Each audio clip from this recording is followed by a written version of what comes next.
മോളെ, നിന്റെ അച്ഛൻ മരിച്ച സ്ഥിതിക്ക് പാട്ടഭൂമി ഒഴിഞ്ഞു കൊടുത്തേ പറ്റൂ. അതുകൊണ്ടാണ് ഇതിൽ ഒപ്പിട്ട് തരാൻ പണിക്കരുതേയും പറഞ്ഞത്. ചേട്ടനോട് ചോദിക്കാതെ ഞാൻ ഒപ്പിടില്ല. മര്യാദയ്ക്ക് പറയുന്ന കേൾക്ക്, ഇല്ലെങ്കിൽ നിന്റെ ഓരോ വിരലുകളും വെട്ടി വിടും. ഇതിൽ ഒപ്പിടാൻ എനിക്ക് മനസ്സില്ല. പറഞ്ഞതനുസരിച്ചില്ലെങ്കിൽ നിന്നെ കുന്നുകളെ. പറയുന്ന അനുസരിപ്പിക്കാൻ തന്റെ വീട്ടിൽ നിന്ന് ആരെങ്കിലും കൊണ്ടുവരണം. എന്താണ് ഈ പറഞ്ഞത്?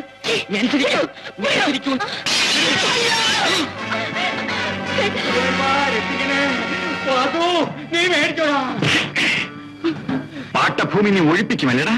പണിക്കരങ്ങുന്ന ഭൂമി ഒഴിപ്പിക്കും. കൃഷിക്കാരോട് മത്സരിക്കാൻ ഒരു പണിക്കർ ഇവിടെ മാത്രമല്ല എവിടെയും വളർന്നിട്ടില്ലടാ. വാസു, സംസാരിച്ച് കാര്യം കുഴക്കണ്ട. നിന്നെ ഒന്നുമല്ലടാ എനിക്ക് ആവശ്യം. എനിക്ക് വേണ്ടത് പണിക്കരെയാണ്. അവനെ ഞാൻ പാഠം പഠിപ്പിക്കും. സുശി എന്തിനാ വിളിച്ചപ്പോ വന്നത്? ചേട്ടൻ ഇവിടെ ഉണ്ടെന്ന് പറഞ്ഞ ഇയാളെന്നെ വിളിച്ചോണ്ട് വന്നത്. അതൊരു ഓർമ്മ പശു പറ്റി ആള് മാറി വിളിച്ചതാ. ഇനി ഇത് ആവർത്തിച്ചാൽ രണ്ടിന്റെയും എല്ല് ഞാൻ ചവിട്ടി ഓടിക്കും. ഞങ്ങളുടെ കൃഷിഭൂമി പിടിച്ചെടുക്കാൻ ശ്രമിച്ചാൽ മംഗലത്ത് പണിക്കരെ വെട്ടി മുറുക്കി വയലിൽ തന്നെ ഇടുമെന്ന് പറഞ്ഞേക്കടാ. അയ്യോ വാസു, ഇനി അവൻ വരുമോ? എന്നെ കാണാൻ വരുന്നത് നിനക്ക് കുറച്ചിലായിരിക്കും. ഓ, ഞാൻ വരുന്നത് ജയിലിൽ നിന്നാണല്ലോ. അതുകൊണ്ടല്ലണ ഞാൻ വരാതിരുന്നത്. പിന്നെ എന്നെ കാണാൻ ഒരു പട്ടിയും വരണ്ടടാ. ഞാനും എന്റെ പെങ്ങളും നിന്റെ അച്ഛന്റെ വണ്ടിയിൽ ഒളിച്ചിരുന്ന് രക്ഷപ്പെട്ടാണ് അന്ന് ഇവിടെ എത്തിയത്. നിന്റെ അച്ഛൻ ഞങ്ങൾക്ക് കാണപ്പെട്ട ദൈവമായി. അതുകൊണ്ട് മാത്രമാണടാ ഞാനിവിടെ തിരിച്ചു വീണ്ടും വന്നത്. അണ്ണം വേണ്ടാത്ത വിധത്തിലൊക്കെ ചിന്തിക്കുന്നത്. ആ, അവൾക്ക് സുഖം തന്നെയല്ലേ? നീ കൂടെ കൂടെ ഹോസ്റ്റലിൽ പോവാറില്ലേ? ഈ അല്ലണ, ഈ ജയിലിൽ അടിയടിയല്ലോ ഉണ്ടോ? ഏയ്, സപ്രമഞ്ചക്കെട്ടിൽ കിടത്തി പനിനീരിൽ മുക്കിയ വെഞ്ചാമരം കൊണ്ട് ഇങ്ങനെ വീശുകയല്ലേ. നീ വേഗം ഒരുങ്ങ്. അവളോട് ഞാൻ ജയിലിലാണെന്നൊന്നും പറഞ്ഞിട്ടില്ലല്ലോ. എല്ലാരും പറഞ്ഞത് ഈ ജയിലിൽ നടന്നു കയറുന്നവൻ ഇഴഞ്ഞേ ഇറങ്ങി വരുള്ളൂന്നാ. അണ്ണനെ കണ്ടിട്ടൊക്കെ തോന്നുന്നില്ല. ഞാൻ എന്റെ പെങ്ങളുടെ കാര്യമാണ് പറയുന്നത്. എനിക്ക് അവളെ ഉടനെ കാണണം. അണ്ണൻ എന്നെ എന്താടാ കാര്യം പറയൂ. പെങ്ങളുട്ടിയെ കാണാനില്ല. ഇതിനാണോട് അവളെ ഞാൻ നിന്നെ ഏൽപ്പിച്ചു പോയത്? അവൾ എവിടെ പോയി? അവൾക്ക് എന്ത് സംഭവിച്ചു? ഞാൻ അന്വേഷിക്കാത്ത സ്ഥലങ്ങളില്ല.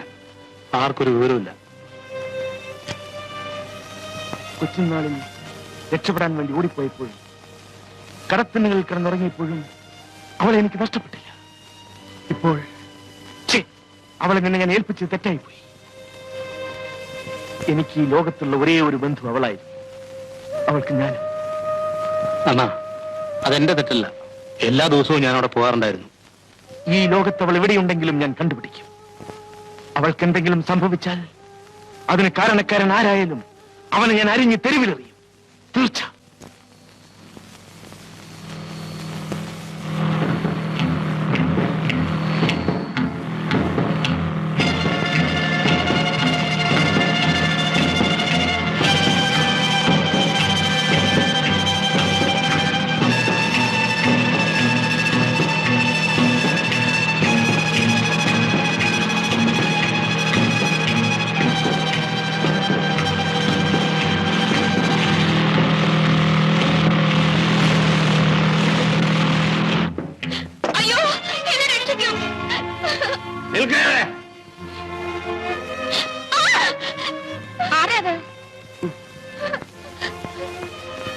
യക്ഷിയാണമ്മേ, മനുഷ്യരെ പിടിച്ച് ഞാൻ വഴി ഞാൻ പിടിച്ചോണ്ട് പോകും.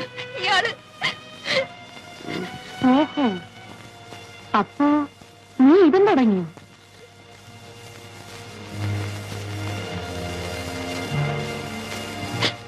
നീ ഏതാടി പെണ്ണെ?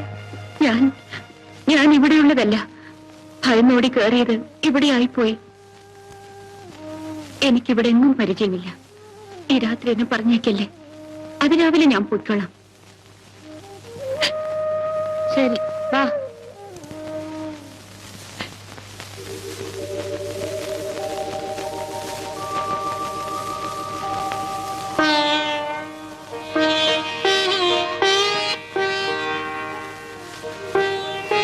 ആരാണ് മിസ്ത്രി?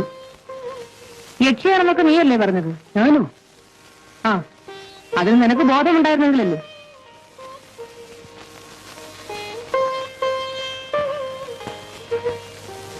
ശേഖര, ഉപേക്ഷിച്ചിട്ട് പോയ ഭർത്താവിനെ അന്വേഷിച്ചിറങ്ങിയതാണ്.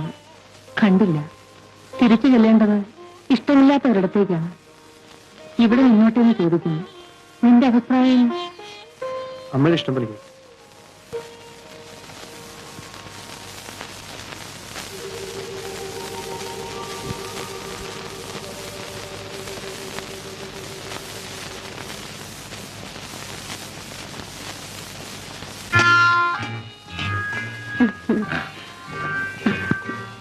ആ പുറയും പുറയിടവും ഇനി നിനക്കുള്ളതാണ്.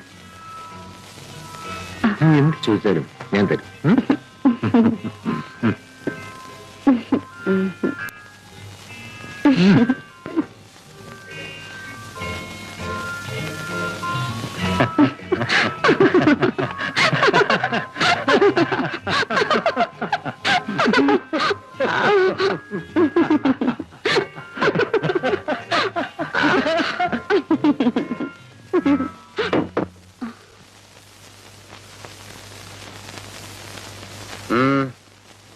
എന്താടാ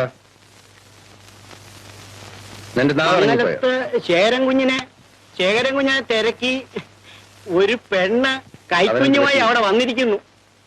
എന്താടാ നീ പറയുന്നത്? ഞാൻ പറയുന്നത് സത്യമാണേ. നിനക്ക് തലയ്ക്ക് കിട്ടു തുടങ്ങിയിട്ടുണ്ടോ? എന്റെ തലയ്ക്ക് കീർക്കാണെങ്കിലും പെണ്ണ് മംഗലത്ത് തന്നെ ഉണ്ട്. എന്ത്?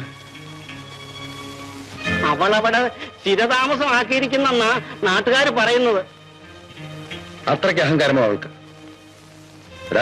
മംഗല തറവാട്ടിലെ ആണുങ്ങൾക്ക് നാട്ടിൽ പല ബന്ധങ്ങളും കാണും. അതുകൊണ്ട് ആരും ബലമായി കയറി താമസിക്കാമെന്ന് കരുതണ്ട. നീ മംഗലത്തിൽ നിന്ന് ചേച്ചിയോട് ഇങ്ങോട്ട് വരാൻ പറ.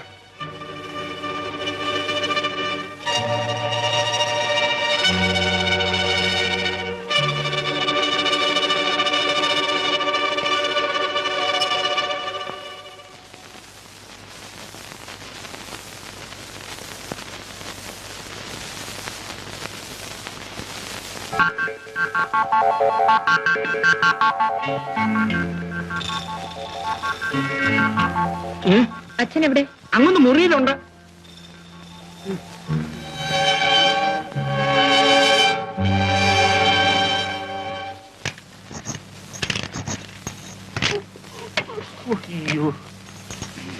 എന്തായി കഴിഞ്ഞില്ലേ? ഇതേ പഴം തൊലി കളഞ്ഞ് തിന്നുന്ന പോലല്ല. ഇതിനകത്ത് കാറിന്റേതായ യാതൊന്നുമില്ല. വേറൊരു കാറ് കൊണ്ടുവന്നാൽ അതിനകത്തുള്ളതെടുത്ത് ഇതിനകത്ത് വെച്ച് ഞങ്ങൾ ഒരു പരുവത്തിലാക്കി തരാം. അല്ല വാങ്ങിക്കുന്നതാ നല്ലത്. അല്ല ഇത് തന്നെ വേണമെന്നുണ്ടെങ്കിൽ ഞാൻ നേരത്തെ പറഞ്ഞു ചെയ്യുന്ന എന്തെങ്കിലും ഒന്ന് പറഞ്ഞിട്ട് പോ. കയ്യിൽ നിന്ന് വാങ്ങിക്കും. അണ്ണാ നമുക്കൊരു ജാക്കി സംഘടിപ്പിക്കാതെ ഒരു രക്ഷയില്ല. പൊക്കി പിടിക്കടാ. പൊക്കി അവസാനം പൊങ്ങാതാകുമെന്ന് തോന്നുന്നേ. അന്നേരങ്ങോട്ടാ ഞാനിപ്പോ വരട്ടെ.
ആരായിരുന്നു അണ്ണാ അത്?